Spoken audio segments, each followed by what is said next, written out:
दोस्तों, आप जानते हो मुझे, मैं हूँ दानव पापा कुशलवीर।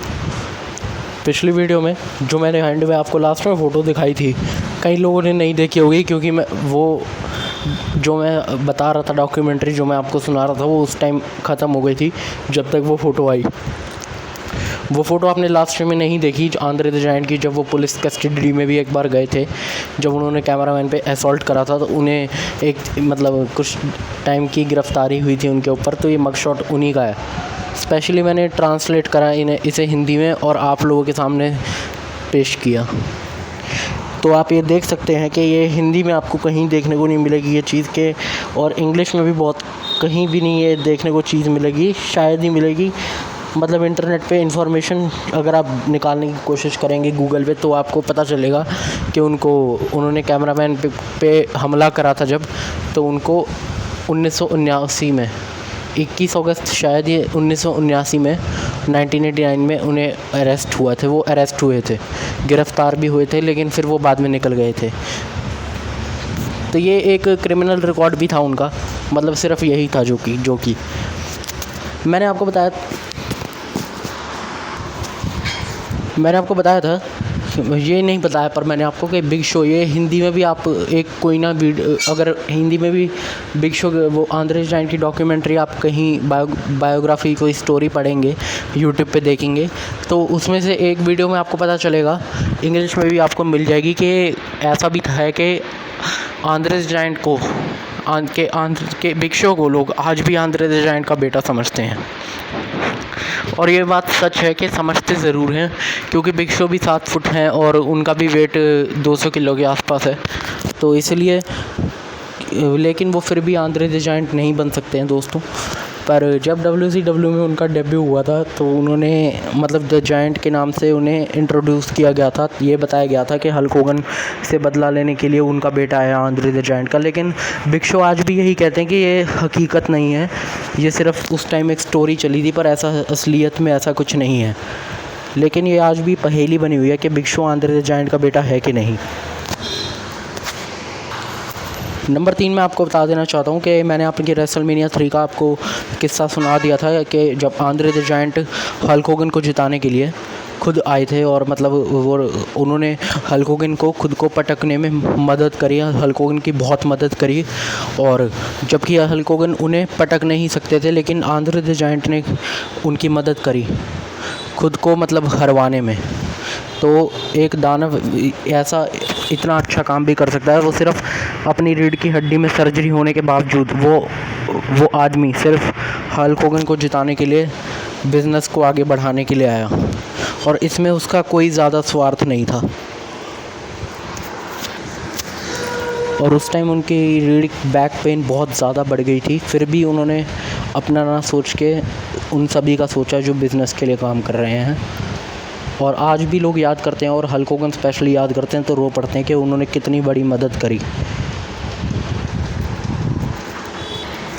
ये जो आप सेकंड नंबर पे फ़ोटो देख रहे हैं आंद्रे द जायंट की, जो डिमोलिशन के एक रेसलर के साथ में है, जो कि मतलब स्मैश नाम है उनका या एक्स, ये मुझे पता नहीं है, लेकिन उन्हीं में से कोई एक रेसलर है जिन्हें आंद्रे द जायंट ने फ़िलहाल पकड़ा हुआ है।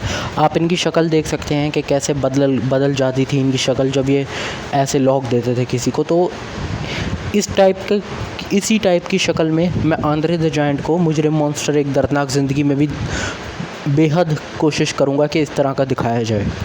और मतलब ऐसे कि ये चीज़ें साबित हो सकती है इससे कि वह आदमी असल में एक दानव था, क्योंकि आप शक्ल देख सकते हैं, इन्हें हम शेप शिफ्टर भी कहते हैं। तो आप देख रहे हैं कि कितनी शक्ल उनकी कितनी बदल जाती थी एकदम से। और तो इस वक्त वो इस फ़ोटो में एक असली राक्षस, एक दानव जो होता है, वो लग रहे हैं।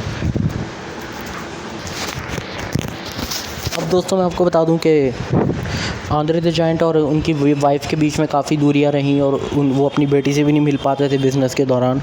लेकिन ये एक भलाई के लिए भगवान ने ऐसा किया होगा, क्योंकि हर चीज़ में भगवान जो भी करता है अच्छे के लिए करता है। क्योंकि आंद्रे द जायंट वैसे भी ज़्यादा समय तक जीते नहीं, और वही चीज़ है कि उन्हें फिर ज़्यादा दुख भी नहीं होगा जब वो आंद्रे द जायंट गुजर जाएंगे उनकी, क्योंकि उन्होंने वो इतने टाइम तक आंद्रे द जायंट की बेटी के लिए आंद्रे द जायंट एक अनजान आदमी थे, एक तरह से बहुत कम वो उसको मिल पाए थे। फिर भी लेकिन वही जैसे एक तरह से आर्मी जैसे सोल्जर होता है, वो पूरे 1 साल ही आप मान लीजिए कि वो आर्मी में रहता है और मतलब देश की सेवा में लगा रहता है। ठीक ऐसे ही रेसलिंग पे भी लागू होता है। उस टाइम तो बहुत ही ज़्यादा आंद्रे द जायंट हमेशा फ़्लाइट्स में आते जाते रहते थे, काफ़ी उनके मतलब वो तो उनके लिए काफ़ी एम्बेरसिंग मूवमेंट होती थी। उनके साइज़ के वॉशरूम नहीं होते थे, सीट्स नहीं होती थी, चेयर्स नहीं होती थी। लेकिन ऐसा हुआ होगा कि वो ज़्यादा टाइम नहीं स्पेंड कर पाते थे अपनी फैमिली के साथ में, तो उनकी फैमिली को उनके जाने के बाद ज़्यादा अटैचमेंट नहीं रही होगी, जो एक तरह से उनके लिए अच्छी बात है कि वो ज़्यादा दिन गम में नहीं रहे होंगे। मतलब इस सदमे से वो जल्दी उभर गए होंगे।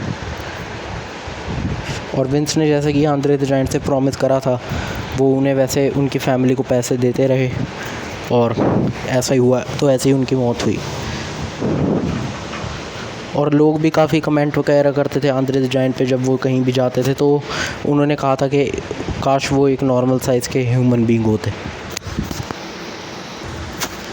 दोस्तों, मैं आपको एक बात बता देना चाहता हूँ, जो गद्दार द रेडर मूवी है, जिससे थोड़ा बहुत इंस्पायर होकर मैं मुजरिम मॉन्स्टर प्रिपेयर कर रहा हूँ, और तो उसके करैक्टर जैसिंग में और आंद्रे द जायंट में मुझे काफ़ी ज़्यादा जो है सिमिलैरिटी नज़र आ रही हैं। जिस तरह वो बहुत शराब पिया करता था, इसी तरह गद्दार द रेडर में जयसिंह जी उर्फ हरभजन मान जी को भी बहुत ज़्यादा ड्रिंक करता हुआ दिखाया गया है, शराब पीते हुए।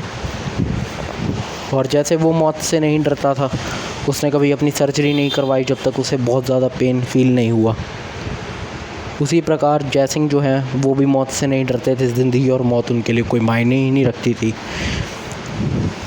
तीसरी सिमिलरिटी, जैसे आपने गद्दार, कुछ जिन लोगों ने गद्दार देखी होगी पंजाबी मूवी गद्दार द रेडर, उसमें आपने देखा होगा कि एक सीन ऐसा होता है जब जयसिंह जी सभी को पार्टी दे रहे होते हैं, तो एक शख्स मना कर देता है उनके पैसों से पार्टी लेने के लिए, तो उनको गुस्सा आ जाता है, तो वो उसे सबक सिखाते हैं जो जयसिंह होते हैं। तो ऐसे ही आंद्रे द जायंट का भी किस्सा कुछ ऐसा ही था।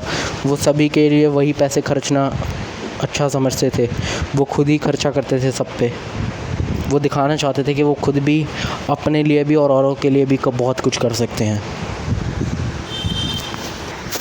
लेकिन सच्चाई ये है कि आंद्रे द जायंट को लोग आज भी अच्छा दानव जेंटल जायंट मानते हैं।